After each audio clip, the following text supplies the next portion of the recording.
morning. This is August 4th. Normally I try to shoot the beginner videos at the Shin Arashi Martial Arts Beginner's Lesson 4. I've been trying to get the beginner lessons out on Mondays, so I apologize. This is Tuesday. I'll have it out here in just a few minutes. Well, now it's out for you guys. So, a couple things. If you've gotten this far and you're still putting up with me, thank you. I know last lesson I demonstrated a lot of more advanced things, and I hope I made it clear that those things were advanced, and I just wanted you guys to know they existed. Most of the more advanced principles we're not going to be able to do because I'm not there watching you, touching you, feeling you, seeing your angles to make sure everything's right, and you don't have somebody's arm to manipulate, body to target, that kind of stuff. So if I start stowing stuff where you grab here and you turn here, please understand, I don't expect beginners to remember all that, to really grasp all that. What I want you to know is more advanced principles are based on the basic principles. More advanced techniques start with more basic techniques. And I show these so that later on, when we're actually able to show, okay, this move runs into this, you're not like, what? I thought it just stopped there. No. Most things we do, if he's punching from this side and I punch block and I'm threading, okay, that means there's an imaginary arm right here. There is a reason that arm's there. I'm going to do something with that, okay? If I decide to go low, I'm going to do something with that, okay? Anything we do, you'll eventually learn there's a flow, there's an energy to it where we're moving through. All right, so because we did so much new stuff last week, I really want to mostly review this week, okay? And then we'll start new material next week.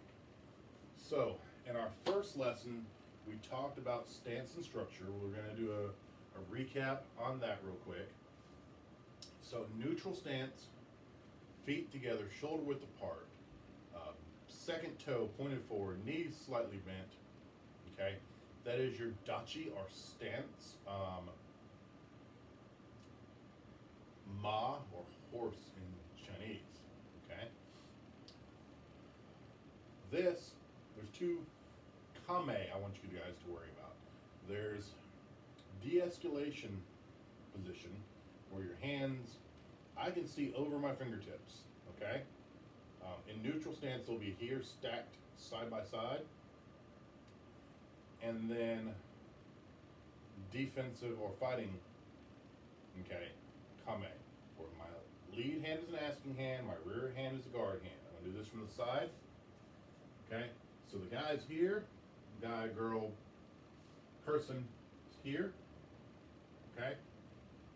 And I'm here, okay? Or here. Does it matter left or right? Well, I'm in neutral stance, so no. Okay? Whichever one's more comfortable with you. I almost always put left hand out further in neutral because the right hand is the one more likely to do something. Okay? But it can be reversed. Forward stance. Okay? It's very important. I want you to make an imaginary box where your heels eat a square, you know? Not just for 90 degrees, but 4 equal sides, all right? All right, and where the width of one side is the shoulder width, the heels are on that. To go to forward stance, we're gonna step to the ball of the foot is on the front corner of that box. My knees are bent, my second toes are still forward, and you can be in de-escalation kame or fighting kame. All right? Real quick, what's the difference? All right? Psychologically, and physiologically, I am telling this person, I don't want to fight. Stop. All right, and now the fight has engaged. I have to fight at this point. I could break off at some point. I could disengage and get away. All right, but I'm having to be a little bit more proactive in the conflict here. Here, I'm like, nah. Okay, so neutral stance, de-escalation, neutral stance fighting, forward stance, de-escalation, forward stance fighting. Okay? Look that when your palms are out, your ulna bones are on the outside. When you're in fighting, the ulna bones are down. Okay? Your palms, okay? And it is fine in fighting kame to be cupped hands or more open hands with slight curvature. Okay? What you don't want is fingers flayed out. Okay? Or tight fists. Okay? A very loose fist is fine because you can move very quickly from loose fist to fist, okay? Or loose fist to open hand. Because we use techniques that are both open hand and closed fist. All right, so that's our stance and hand position. Next, we're going to go through the 4 most basic steps. Okay, let me angle this down a little bit more.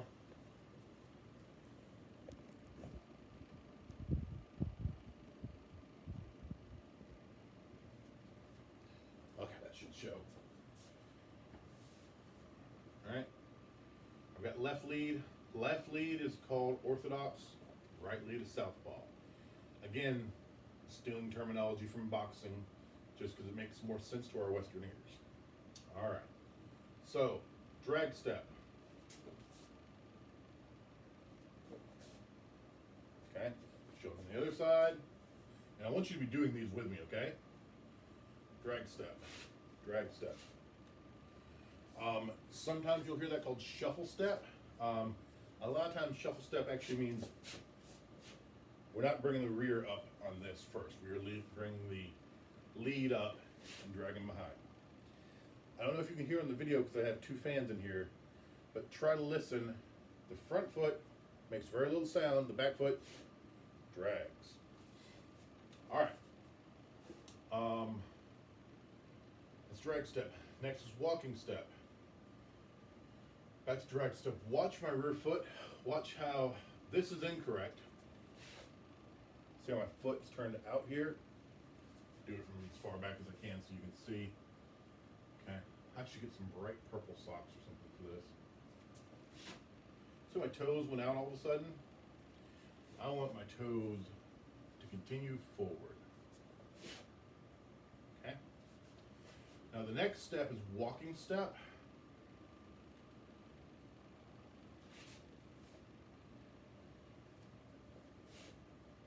Okay.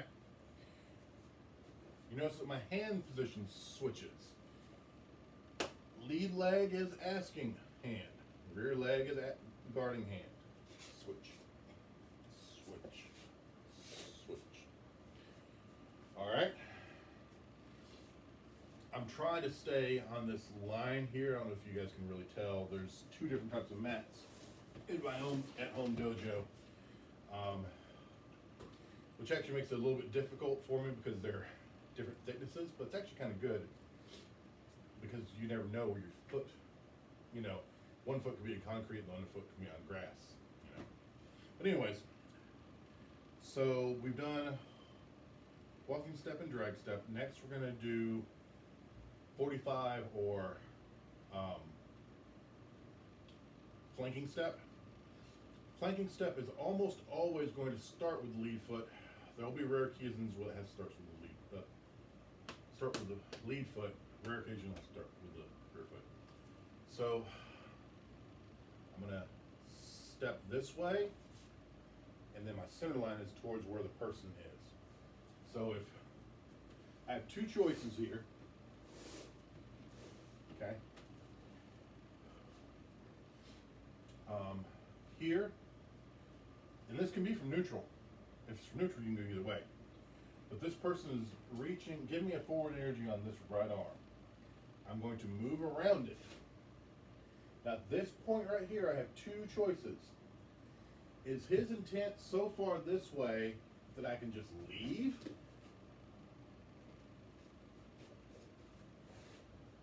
Or is his intent still worried about me, or I've got a mitigating circumstance where I've got to deal with him, okay? And I'll turn back towards him. And now he's flanked. My center line is on his center line.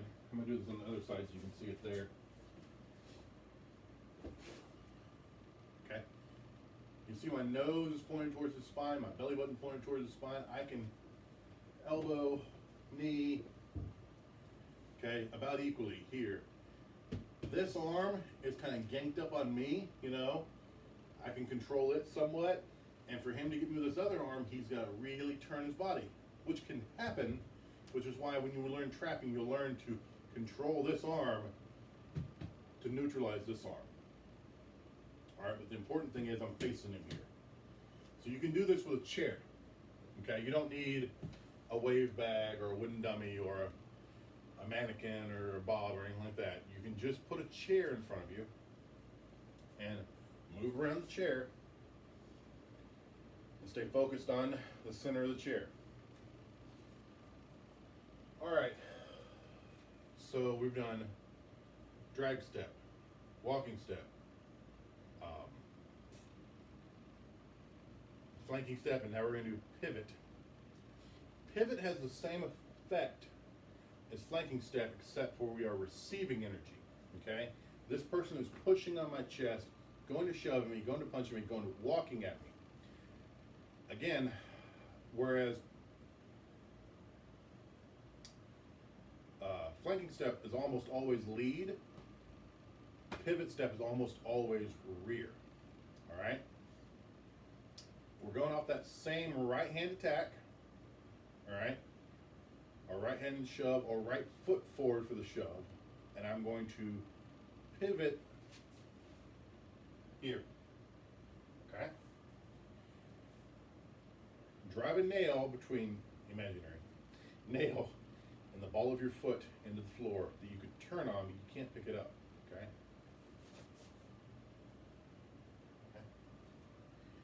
Could you pivot this leg because the guy's coming this way? All right? Yes. It's a longer pivot. It moves you further, but also takes longer. So most of the time when you pivot, it'll be off the rear leg. All right, let's watch it from the other side.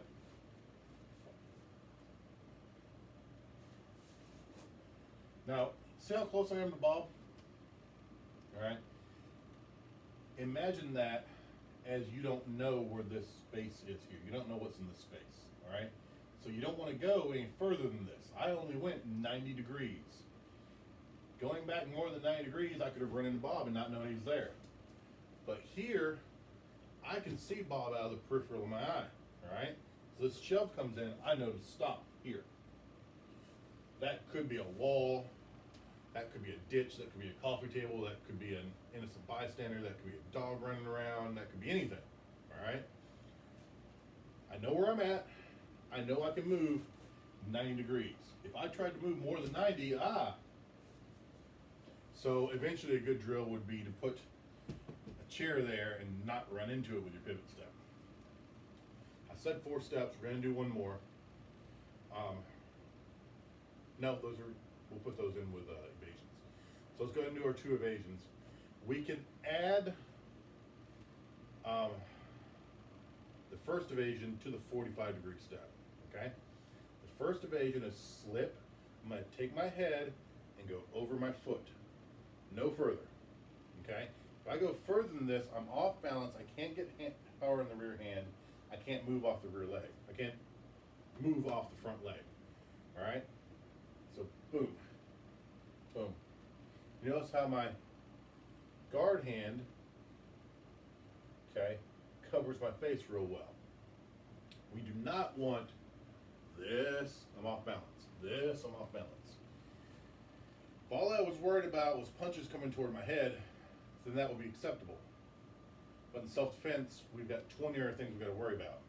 all I've got to worry about is one person swinging at me, then okay. But I don't want to slip into the other guy's punch, to the second opponent's punch. All right, you can add slip to the flanking step. Okay, you see I don't go past my head, I come back to a good stance. Okay, so practice some slips on lead and rear sides, okay? And then practice on the okay. So I'm gonna do real quick to make it a little different. I'm gonna do the flanking step from the rear foot. Most of the time it's off the lead. Okay. Do a couple more of those. On the other side. Another side. All right. And the other one is fade.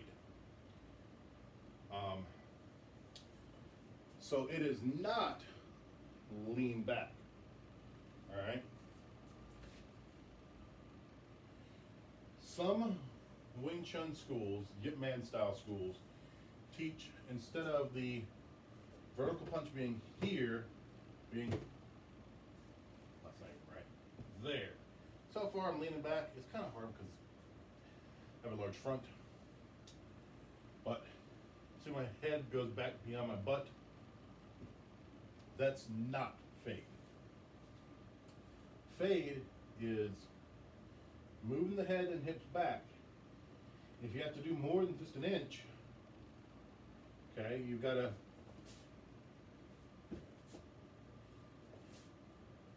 okay. Rear foot steps back on this fade, and it only steps half a foot distance. When I say foot, I mean my physical foot, not a 12-inch, 1/3 of a meter. Okay, 33 centimeters, 33.3 centimeters. Just my foot distance. So when I step back, I can see on this mat, because this mat takes indentations, that my ball of my foot has gone to right behind where the heel was, or into where the heel was. All right. So fade on the other side. Okay. If the opponent's forward movement is extremely aggressive, you can fade from lead foot. Okay. But only do that once. Because when you keep going back and going back, you should have pivoted. All right. One fade is okay. 2 fades is bad. 3 fades means you're losing. All right. Let's do it one more time. I'm here. I'm in close. I've got to fade back. Make sure your toes are correct. Make sure your alignment's correct. On the other side. Okay, let's do the other side. Okay. You can punch with the fade once the cross foot, okay? Because this set of power here is not moving. This is really good against a very aggressive stepping in opponent, because they're going to walk into this punch and it looks like the punch is going away. If I turned my body, then it's coming away, like an arrow punch in 16 punches, it's coming away. But if I leave my chest flat to them, it doesn't come away until I retract the punch. Do on the other side, same side. Okay.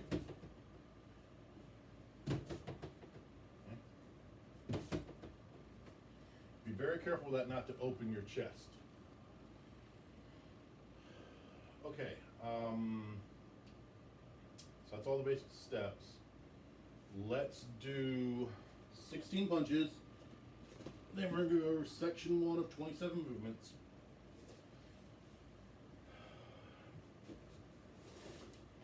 Try to figure out the best way to do 16 punches in here for you guys. So, bow,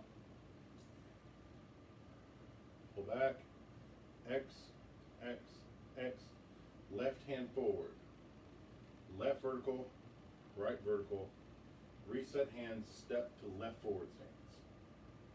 Jab, cross, arrow punch, cover. Make sure everything's right. Step jab, step cross, crossover punch. All right, you're probably running out of space. So make an imagine, pretend you're still in the same spot.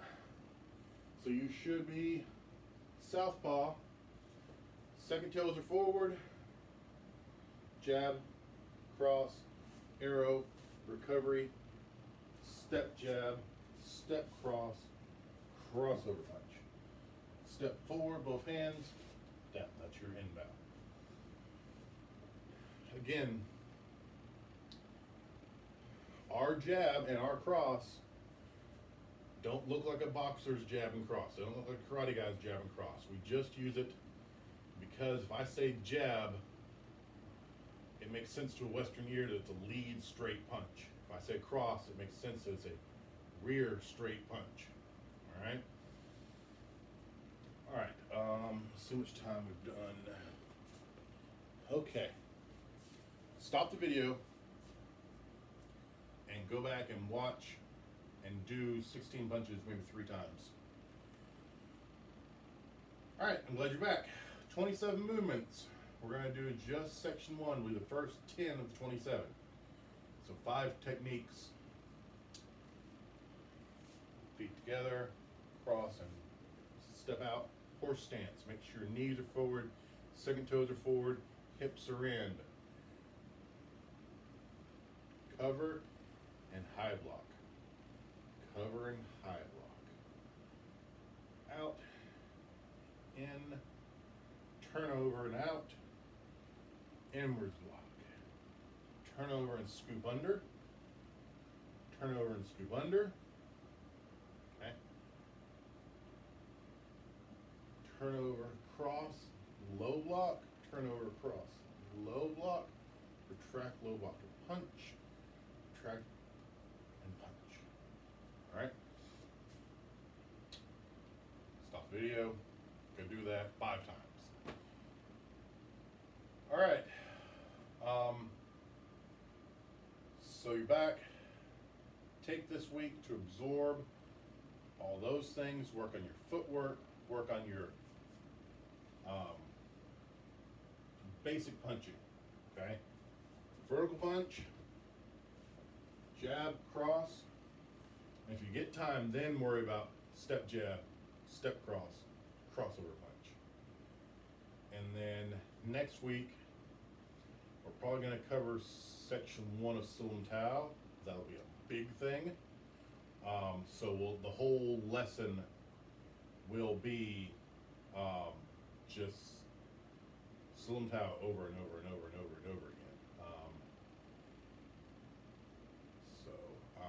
Train well, wear a mask, wash your hands, do some self-care, check on somebody. Thank you.